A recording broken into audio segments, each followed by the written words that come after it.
Ingat, karamah itu artinya keajaiban dunia.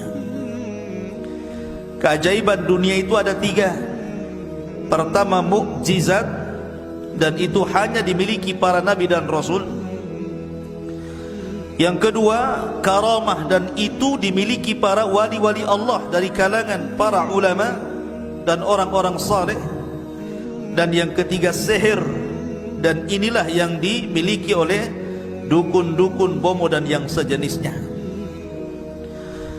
Lah, Imam Nawawi mengakui banyaknya karamah yang ada pada Asy-Syaikh Abdul Qadir Jailani. Bahkan ini pun dikatakan oleh Is bin Abdissalam, innahu lam tatawa tara karamatu ahadin minal masyayikh illa Syekh Abdul Qadir Jailani, fa inna karamatihi nukilat bitawatur.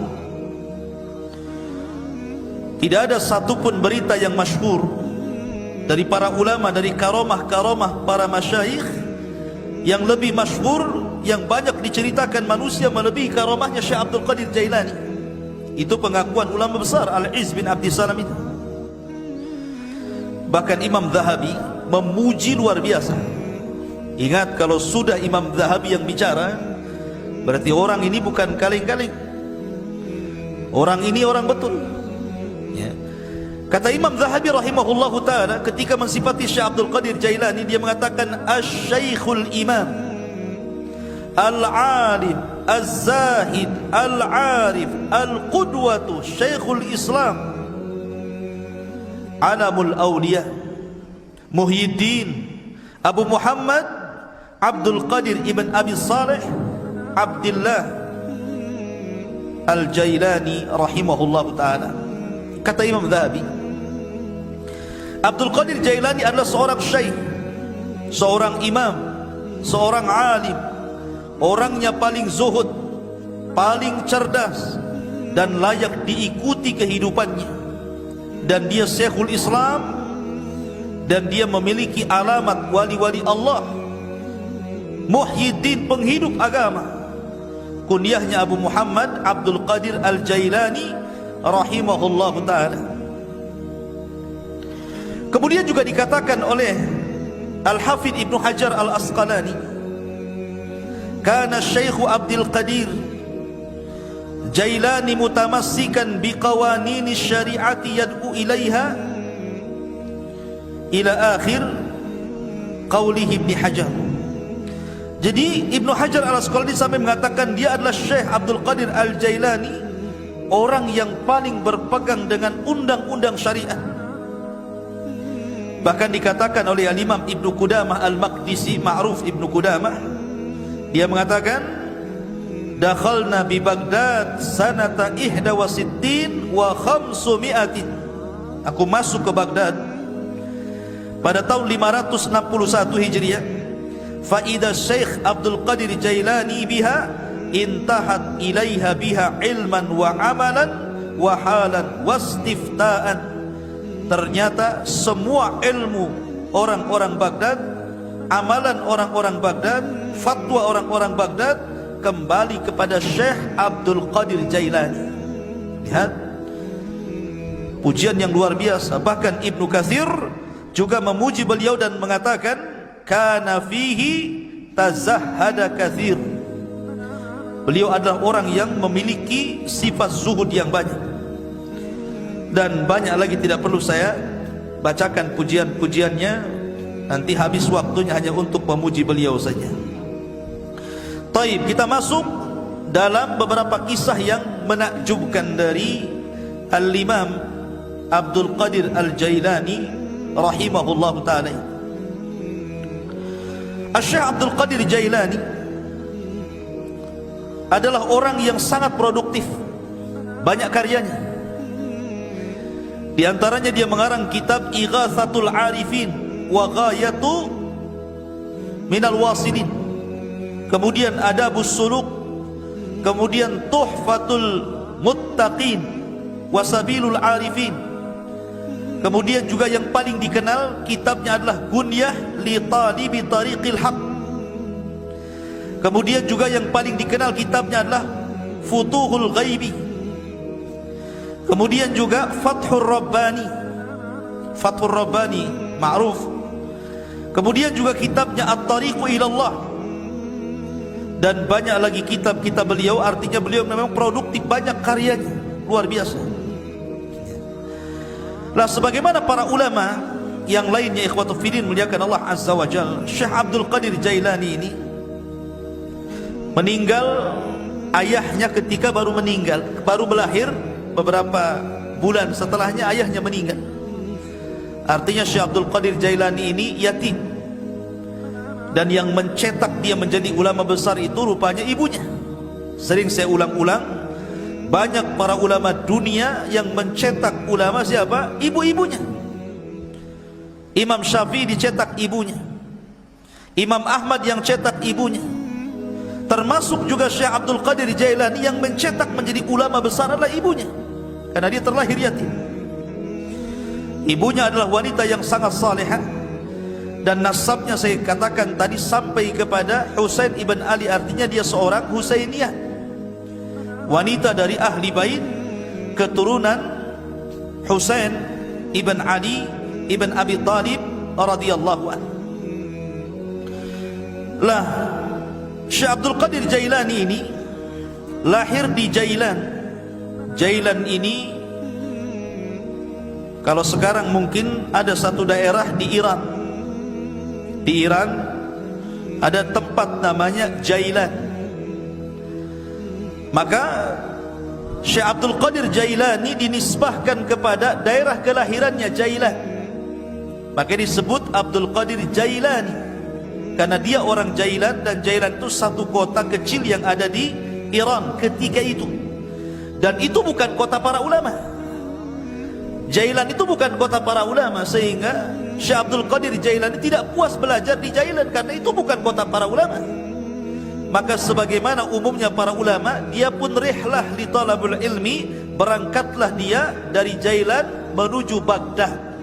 Dan Baghdad kala itu adalah kota para ulama. Terlahir ulama-ulama dunia, ma'ruf Baghdad itu ya. Tetapi sayang ketika diserang oleh Tatar, tentara Mongolia, maka tentara Tatar banyak membakar kitab-kitab para ulama, sehingga banyak yang hilang sampai hari ini. Keganasan Mongolia ketika menyerang Tatar di zaman Syekhul Islam Ibnu Taimiyah rahimahullah ta'ala. Walaupun ketika Abdul Qadir Jailani hidup di zaman Khalifah Abbasiyah, dan ketika itu memang kondisinya sangat memprihatinkan, karena banyak terjadi huru peperangan, di mana orang-orang Antokiyah, orang-orang Salibi itu, orang-orang Nasrani menyerang kaum muslimin, dan ribuan kaum muslimin banyak meninggal dunia. Memang banyak kekacauan di zaman itu. Tetapi walaupun demikian, Baghdad itu masih negara atau kota yang sangat dicintai para thalabatul ilmi, karena masih banyak ulama yang hidup di situ. Salah satunya adalah tujuan safarnya Syekh Abdul Qadir Al-Jailani rahimahullahu ta'ala ketika usianya 18 tahun. Kemudian dia safar dari Jailan menuju Baghdad, dan dia belajar di rantau selama 33 tahun baru pulang. Anda bisa bayangkan, besar-besar di jalan tuh, tua-tua di jalan ya. 33 tahun. Coba bayangkan, ini pondok Jabal Uhud nih, tiap minggu dijenguk, kadang-kadang minta pulang. Ini Syekh Abdul Qadir Jailani 33 tahun dia gak dijenguk sama ibunya. Betul-betul setelah dia menguasai seluruh funun ilmu, baru dia pulang menjadi Syekh Baghdad, diakui keilmuannya. Makanya salah satu syarat talabul ilmi, kata Imam Syafi'i, tuluz zaman, lamanya waktu. Karena ilmu itu bukan ta'amul tapi ta'alum. Bukan ta'amul, bukan dipikirkan tiba-tiba dapat ilmu yang disebut dengan laduni, bukan, tapi dengan cara belajar. Salah satunya diperlukan tuluz zaman, panjangnya waktu. Maka Syekh Abdul Qadir Jailani belajar 33 tahun, menguasai akidah, fikih, usul, mustalah, hadis, macam-macam dikuasai. Makanya kemudian tadi disebutkan oleh Imam Zahabi, bahwa dia adalah Syekhul Islam, karena dia bidang semua ilmu syariat. Ma'asyiral muslimin, ada cerita yang menarik. Di sini mulai ceritanya nih. Ketika Syekh Abdul Qadir Jailani hendak berangkat safar dari Jailan menuju Baghdad, ibunya memberikan bekal 40 dirham. Besar 40 dirham, ikhwan. Arba'ina dirhaman itu besar, karena satu dirham itu 4 gram emas lebih, ya, satu dirham itu. Kalau 1 gramnya itu anggaplah 1 juta, berarti satu dirham itu 4 juta kali 40, kan begitu ya, kan besar, lumayan kan. Ibunya memesankan kepada Syekh Abdul Qadir Jailani, la taqdzib ala ahad, la taqdzib ala ahad, jangan kau berdusta kepada siapa. Jadi anak yang jujur. Dipegang itu wasiat ibunya. Berangkat dia dari Jailan menuju Baghdad. Allah takdirkan ketika dia bersama rombongan dengan orang-orang lain yang menuju Baghdad, bersama para pedagang, pokoknya rombongan gitu ya, bersama yang lainnya, Allah takdirkan di tengah jalan dirampok. Datang para perampok ini, perompak padang pasir ini. Ya, bukan bajak laut, bajak padang pasir. Ya, karena di padang pasir kan. Jadi dikepunglah itu orang-orang, termasuk di dalamnya Syekh Abdul Qadir Jailani. Maka semua barang-barang orang itu diambil, namanya rampok. Yang ngerampok lah kan, diambil barangnya. Giliran terakhir kepada Syekh Abdul Qadir Jailani. Kamu punya barang apa? Kata Syekh Abdul Qadir Jailani, indi arba'ina dinar. Ngaku pula nih, saya punya 40 dinar. Dicari, gak ketemu. Kamu bilang kamu punya uang 40 dinar. Kata Syekh Abdul Qadir Jailani, iya saya punya 40 dinar. Mana uang itu? Akhirnya dicari-cari ketemu. Ini ketua rampok ini heran. Biasanya kalau orang mau dirampok dan punya uang, pasti tidak akan ngaku. Apalagi Syekh Abdul Qadir Jailani ini menyembunyikan uang itu di tempat yang sangat rapi, susah untuk ditemukan. Tapi jujur, dia ingat kata-kata ibunya, jangan dusta. Walaupun yang nanya perampok, ngomong saja. Itu maksudnya.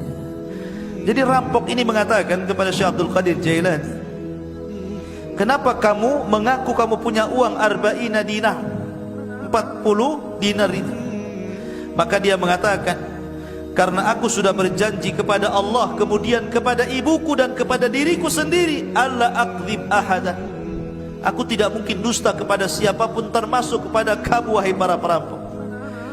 Dari situ tersentuh dari kata-kata Syekh Abdul Qadir Jailani. Maka rampok ini seumur hidup tidak pernah menangis. Ketika itu dia meneteskan air mata karena melihat kejujuran Syekh Abdul Qadir Jailani, dan setelah itu dia bertobat dari rampoknya. Perampok tobat karena melihat kejujuran Syekh Abdul Qadir Jailani. Karamah, ikhwan. Ma'asyiral muslimin yang dimuliakan Allah Azza wa Jalla. Kemudian ketika dia sampai saja di kota Baghdad, ingat kota Baghdad itu sekali lagi itu ibu kota, kota yang metropolitan bahasa kita, semua serba mahal. Sementara bekal Syekh Abdul Qadir Jailani ini hanya bisa dimakan beberapa hari dan bulan, tidak bisa bertahan bertahun-tahun. Makanya disebutkan oleh para ulama bagaimana kesabaran Syekh Abdul Qadir Jailani ketika menuntut ilmu, ikhwan. Dijelaskan bahwa gini, jadi disebutkan oleh Al-Hafidh Ibnu Rajab Al-Hambali rahimahullahu ta'ala dalam kitabnya Dzailut Tabaqat Al-Hambali. Jadi Syekh Abdul Qadir Jailani ini karena sudah habis bekal sama sekali, gak ada yang dimakan. Akhirnya kemudian dia pun selalu datang ke sungai. Jadi sungai itu, di tepi sungai itu biasanya orang-orang pasar. Orang-orang pasar itu kalau tidak laku, maka sayuran-sayuran itu dibuang di tepi sungai itu. Jadi Syekh Abdul Qadir Jailani kalau sudah tutup pasar, dia nunggu di situ. Jadi kalau ada sayur yang dibuang, maka dia kutip, dia bersihkan, dia bawa pulang, dia makan. Sampai suatu ketika memang lapar betul. Maka sebagaimana kebiasaannya, karena ingat dia punya izzah ya, kemuliaan, dia tidak mau minta siapa, tidak mau jadi pengemis maknanya. Lah suatu ketika dia sudah menunggu, rupanya di sungai pun banyak juga orang yang sama seperti dia kelaparannya. Ketika sampai sudah habis sayur yang dibuang itu karena diambil orang. 3 hari berturut-turut datang ke situ sudah nggak ada, datang ke situ sudah nggak ada. Akhirnya dia 3 hari tidak makan, hanya minum, lemes, hampir mati. Paksalah kemudian dia duduk di majelis Yasin. Lah ketika dia duduk itulah dia sudah lemas, sudahlah, dah pasrah, matilah kan itu kelaparan. Rupanya ada anak muda datang dari kejauhan masuk ke masjid bawa roti sama daging panggang. Dimakan di hadapan dia, ditengokin. Setiap dia makan roti, Abdul Qadir Jailani yang melihat dari kejauhan ikut mangap juga. Nah, orang lapar, lihat orang makan ikut lapar kan itu kan. Tengok dia makan mangap juga, tengok dia ngunyah juga, padahal nggak ada yang dikunyah. Orang laparnya seperti Fata Morgana kan itu dilihat. Akhirnya anak muda yang makan ini memperhatikan Syekh Abdul Qadir Jailani ini aneh. Didekati akhirnya dan ditanya, kamu ini siapa? Ya. Dan dari mana? Kemudian dia mengatakan, ana Abdul Qadir dari Jailan. Peranjat anak muda ini dan mengatakan, saya juga dari Jailan, sama dengan kamu. Siapa namamu tadi? Abdul Qadir. Siapa nama ayahmu? Si Anu. Siapa nama ibumu? Si Anu. Mana kampungmu ini? Gitu. Langsung gemetar orang ini dan mengatakan, sesungguhnya ibumu itu menitipkan uang kepadaku untuk dihantar kepadamu dan beberapa roti. Aku sudah putus asa mencarimu, sampai roti yang dititipkan ibumu ku makan juga, tapi aku takut mengambil uangmu, sehingga terpaksa aku makan bangkai karena darurah. Rupanya Allah takdirkan saya ketemu di masjid ini dengan kamu, wahai Abdul Qadir. Ini uang yang dititipkan ibumu kepadaku, ambillah. Tolong ikhlaskan roti yang dititipkan ibumu yang sudah kumakan. Ya. Lihat bagaimana kondisi Syekh Abdul Qadir Jailani. Ini thalabul ilmi namanya ya, kelaparan gitu. Mana ada di Jabal Uhud kelaparan, yang ada dibuang-buang. Habis lauknya masih banyak kan. Ya, kenapa? Udah makan nambah lagi di warung. Thalabul ilmi sekarang dipenuhi makanan, bukan dipenuhi ilmu. Di lemarinya bukan kitab, Indomie. Ma'asyiral muslimin yang dimuliakan Allah Azza wa Jalla. Jadi begitulah Syekh Abdul Qadir Jailani rahimahullahu taala, kesabaran dalam menuntut ilmu. Ada kisah yang menarik juga ya, kawan. Disebutkan tentang perdebatan Syekh Abdul Qadir Jailani dengan syaitan, dengan iblis. Debat dengan syaitan. Dan itu disebutkan oleh Syekhul Islam Ibnu Taimiyah rahimahullahu taala dan dikatakan oleh Syekh Shalih Al-Fauzan hafizahullahu taala, ini menunjukkan bagaimana kecerdasan fikihnya Abdul Qadir Jailani. Sampai Syekh Shalih Al-Fauzan hafizahullahu taala mengatakan, ini menunjukkan kecerdasan fikihnya Syekh Abdul Qadir Jailani ketika berbantah dengan syaitan. Bagaimana kisahnya? Dijelaskan suatu ketika beliau mengatakan, saya sedang safar dan ketika itu cuaca sangat panas sekali. Ala harri fi ba'dil asfar, panas sekali. Tiba-tiba ketika panas terik itu kan, karena matahari memancar luar biasa, tiba-tiba ada awan. Awan itu menaungi kepalaku, menghalangi antara terik matahari dengan kepalaku. Dari situlah tiba-tiba dari awan hitam yang menaungi diriku, kata Syekh Abdul Qadir Jailani, nada munadin, tiba-tiba ada yang menyeru dari langit sana, ada yang menyeru dan mengatakan, ya Abdul Qadir, ana rabbuk. Wahai Abdul Qadir Jailani, saya adalah Rabbmu. Maka Syekh Abdul Qadir Jailani rafa'a ra'sah, melihat ke langit dan mengatakan, antallah la ilaha illahu. Apakah engkau adalah Allah yang tidak ada sembahan berhak disembah kecuali Dia? Maka kemudian suara itu ada lagi di langit dan mengatakan, ana rabbuk, saya Tuhanmu, ana rabbuk, saya Tuhanmu. Syekh Abdul Qadir Jailani mendengarkan sampai akhirnya, setelah dia mengatakan ana rabbuk wa qad ahlaltu laka ma haramtu alaika ya Abdul Qadir, saya Tuhan wahai Abdul Qadir, aku telah halalkan yang sebelumnya kuharamkan kepadamu. Maknanya semua manusia haram melakukan ini, kau halal. Semua manusia haram memakan khamar, kau halal. Semua haram berzina, kau halal. Pokoknya seperti itu. Tiba-tiba Syekh Abdul Qadir Jailani mendengar kata-kata, aku sudah menghalalkan kepadamu yang diharamkan aku kepada selainmu. Maka dia mengatakan, kadzabta ya aduwallah, kadzabta ya aduwallah, dusta engkau wahai musuh Allah. Bal anta syaitan, engkau bukan Tuhan, kau adalah syaitan. Fatamazzaqat tilkas sahab, tiba-tiba awan hitam itu langsung berpecah, menyebar, ya. Lah dari situlah tiba-tiba kemudian muncul lagi suara dan mengatakan, ya Abdul Qadir, najauta minni bifiqhika fi dini, wahai Abdul Qadir, engkau sudah selamat, ya. Najauta minni, engkau selamat dariku dengan kecerdasan fikihmu dalam agamamu. Laqad fatantu bihadzal hilah qablaka 70 rajulan, sungguh sebelum itu, kata syaitan, aku sudah memuji 70 orang semisal kamu dari kalangan para ulama, kalangan zuhad, dan mereka terkena fitnahku kecuali kamu, katanya. Ya.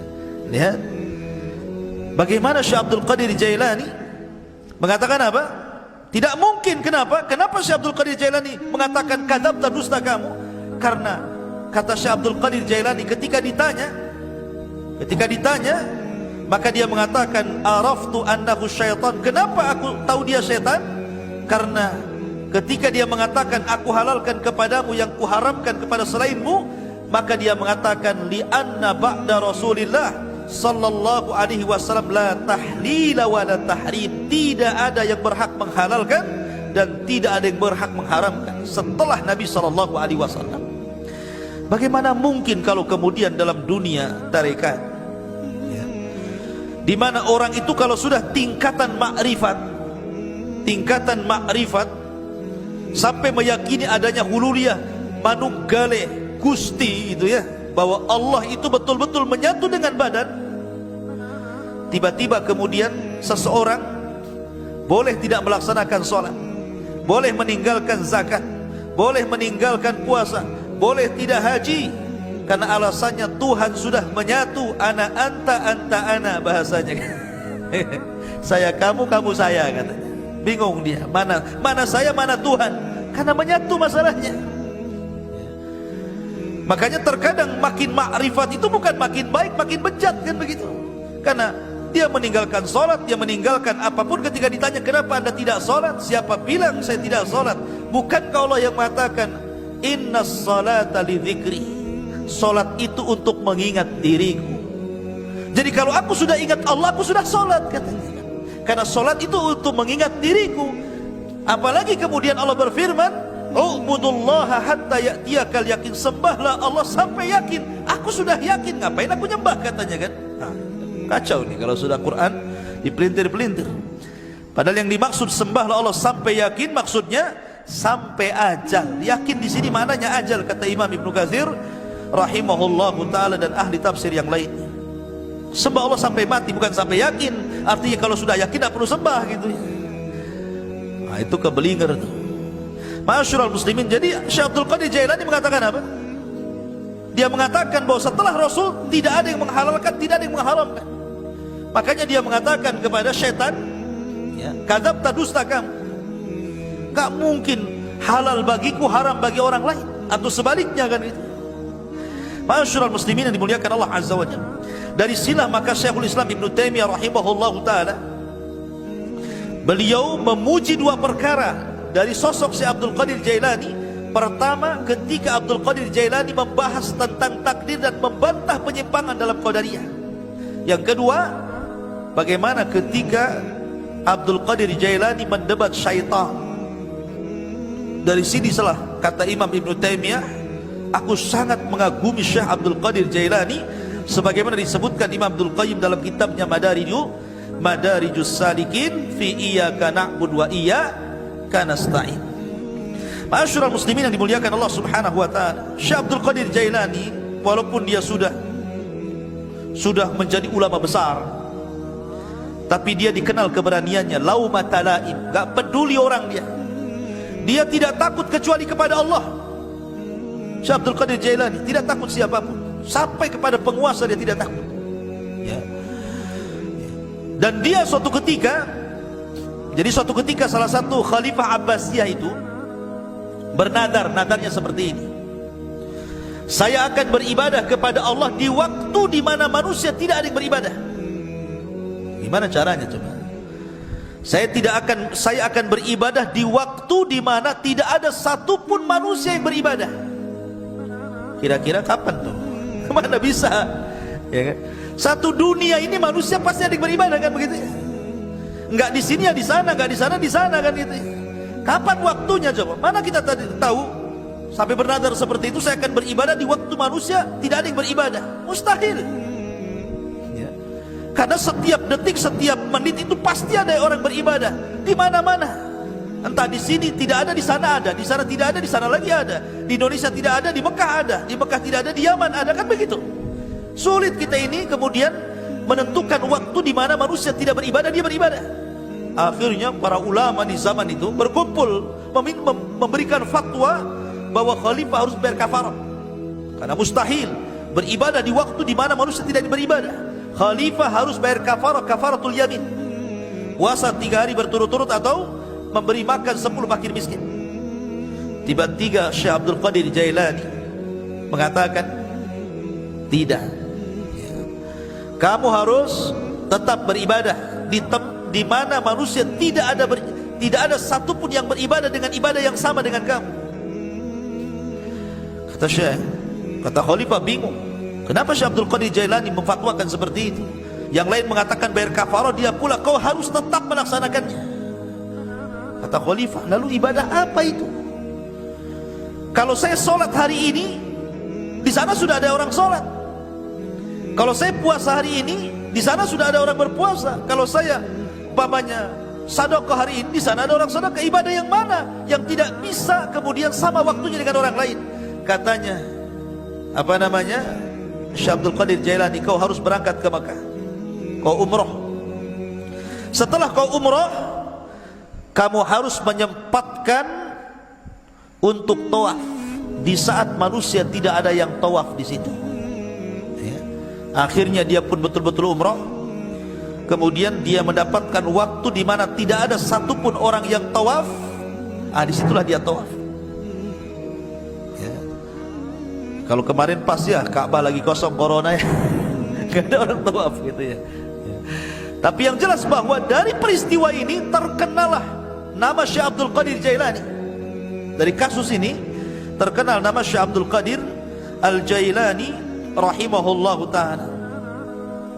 Ma'asyiral muslimin yang dimuliakan Allah Subhanahu wa ta'ala, Syekh Abdul Qadir Jailani banyak perkataan-perkataan emas beliau yang kita bisa petik dari untayan-untayan kata-kata mutiara beliau. Di antaranya beliau mengatakan, tir ilal haqqi bijanahai alkitab was sunnah, terbanglah kau kejar kebenaran dengan 2 sayap Al-Quran dan sunnah. Kemudian juga beliau mengatakan, akhrijud dunya min qulubikum ila aidikum fa innaha la tadurrukum. Keluarkan dunia dari hati-hati kalian, letakkan di tangan-tangan kalian, karena kalau itu yang kalian lakukan, maka dunia tidak membahayakan diri kalian. Itulah zuhud namanya, meletakkan dunia di tangan dan mengeluarkan dari hati. Sebab kalau dunia lenyap, hati tidak terganggu karena dia serahkan kepada Allah Azza wa Jalla. Itulah hakikat zuhud. Walaupun dia kaya, selama kekayaan berada di tangan, hatinya diserahkan kepada Allah. Walaupun harta harus hilang, maka hati tidak mungkin terpikirkan dengan hilangnya harta. Kemudian beliau mengatakan, la tadlimu ahadan walau bisu'i dhannikum fa inna rabbakum la yujawizu dzulma zalimin. Jangan kalian menzalimi siapapun walaupun dengan suudzon, karena Rabb kalian tidak mungkin melewatkan kezaliman orang yang zalim. Orang zalim itu terbatas, ya. Tidak mungkin kalau dia menzalimi kemudian betul-betul kita ini mendapatkan kecelakaan sesuai kehendaknya, tidak. Karena kezaliman yang dia lakukan pun sudah dicatat di Lauhil Mahfuz. Bahkan dalam khutbahnya beliau mengatakan, ayyuhan nas, wahai manusia, ya ibna Adam, wahai anak Adam, ish ma syi'ta fid dunya fa innal mauta sayatik. Hiduplah kamu di dunia sesukamu, karena kematian akan mendatangi kamu. Wa ahbib dunya mastata' fa innaka satufariqaha. Cintai dunia sekehendakmu, karena dunia pasti akan meninggalkan kamu. Wa'mal ma mastata'ta fa innallaha bi amalika sayuzik. Beramalah semampu kamu, karena sungguhnya Allah dengan amalanmu akan membalas seluruh amalan. Dan banyak kisah-kisah yang menarik. Tetapi kalau kita melihat Syekh Abdul Qadir Jailani ini, ikhwan, dia seorang ulama Hambali. Ingat, seorang ulama Hambali.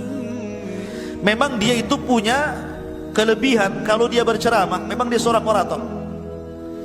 Orang itu mudah menangis apabila mendengar kata-kata Syekh Abdul Qadir Jailani. Makanya kalau dia membuka majlis ilmu, majlis taklim itu, yang datang ngaji setiap kali menyampaikan kajian 70.000 rajulin, 70.000 talabatul ilmi, 70.000 para talabatul ilmi itu numplek di masjidnya itu. Bayangkan sekali kajian tuh. Kalau di musim corona ya nggak ada yang ngaji, ya kan? Walaupun tidak di musim corona, siapa kecuali tabligh akbar lah ya. Bukan kajian rutin. Kalau kajian rutin berapa orang aja kan itu. Ini setiap ngaji 70.000 numplak di situ, coba bayangkan. Kan ulama luar biasa. Ya, makanya kemudian terlahir para ulama dari Syekh Abdul Qadir Jailani. Dan banyak para ulama sezaman dia mengambil akhlaknya, mengambil petuahnya, dan dia pun melahirkan ulama-ulama dunia setelahnya. Tetapi para pengikut setelahnya sampai hari ini banyak yang gulu ekstrim, melampaui batas, bahkan memuji Syekh Abdul Qadir Jailani melebihi kapasitas dia sebagai manusia. Bahkan ada yang sampai menuhankan, naudzubillah, ya, sampai menuhankan Syekh Abdul Qadir Jailani. Dia manusia, dia ulama, sama dengan ulama-ulama yang lainnya, karyanya banyak.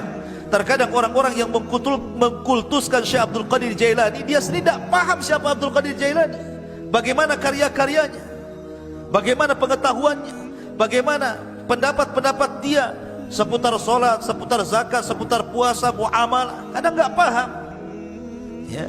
Dia hanya terbawa cerita orang, terkadang cerita khurafat-khurafat yang ditimbulkan, yang tidak ada sanad kepada beliau, akhirnya mengkultuskan dan sampai menuhankan, naudzubillah. Ingat bahwa manusia tetaplah manusia. Kita hargai dia seorang ulama besar, ulama hadis, ulama tafsir, ulama fikih, sama dengan ulama-ulama yang lainnya, ya. Dan kita mendoakan rahimahullah, semoga Allah merahmati Syekh Abdul Qadir Al-Jailani. Apalagi nasab beliau memang dua-duanya keturunan Hasan dan Husain, dari jalur bapaknya Hasan dan dari jalur ibunya adalah Husain.